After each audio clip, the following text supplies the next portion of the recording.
বিরাট কোহলি যেন অস্ট্রেলিয়ার গণশত্রু, বিরাট কোহলি যেন মেলবোর্ন ক্রিকেট গ্রাউন্ডের গণশত্রু। और ये धोनी की हुई जी। गजब ग्रिप कैसे SRMB जैसे SRMB TMT बार की विन ग्रिप टेक्नोलॉजी सीमेंट के साथ बनाए मजबूत पकड़। Grip is important. ছবিটা দেখলেই অনেকটা পরিষ্কার। বিরাট কোহলি বিতর্ককে পছন্দ করেন না, কিন্তু বিতর্ক যেন বিরাট কোহলিকে বড্ড বেশি ভালোবাসে, যা প্রকাশ পেয়েছে বক্সিং ডে টেস্টের প্রথম দিন থেকেই। 19 বছর বয়সী স্যাম কনস্ট্যান্সের সাথে ধাক্কা লাগা হোক কিংবা দ্বিতীয় দিনে তরুণ যশস্বী জয়সওয়ালের সাথে ভুল বোঝাবুঝিতে রান আউট করানো, সমস্ত কিছুতেই বিতর্কের কেন্দ্রবিন্দুতে বিরাট কোহলি। এবং সে বিতর্কের সাথে জুড়েছে মেলবোর্ন ক্রিকেট গ্রাউন্ডের অসংখ্য অস্ট্রেলীয় সমর্থক, যারা ভারতের সুপারস্টার ব্যাটারকে বিদ্রূপ করে গ্যালারি থেকে নানান কটূক্তি ছুটছে।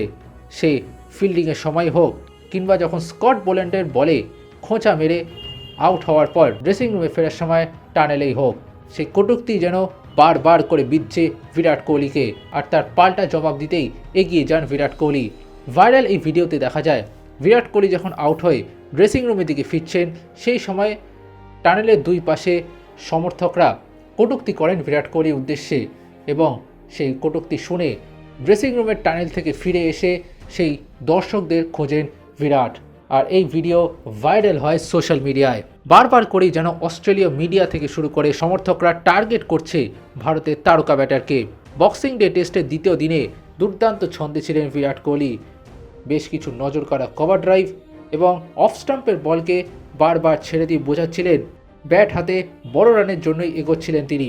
কিন্তু নিজের ইনিংসের 86তম বলে স্কট বোল্যান্ডের চতুর্থ স্টাম্পের বলে খোঁচা দিয়ে 36 রানে অ্যালেক্স ক্যারিকে ক্যাচ দিয়ে আউট হন বিরাট কোহলি, যার ফলে ভারত যে একটা ভালো জায়গায় ছিল সেই জায়গা থেকে এখন অনেকটাই পিছিয়ে পড়েছে।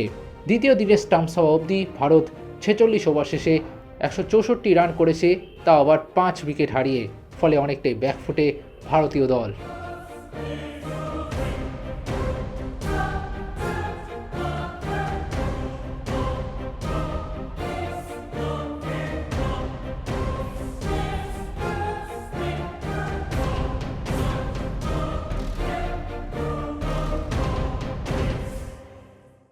extra time.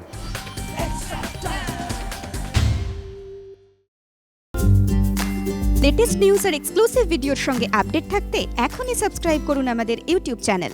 বেল আইকনে ক্লিক করতে ভুলবেন না যেন।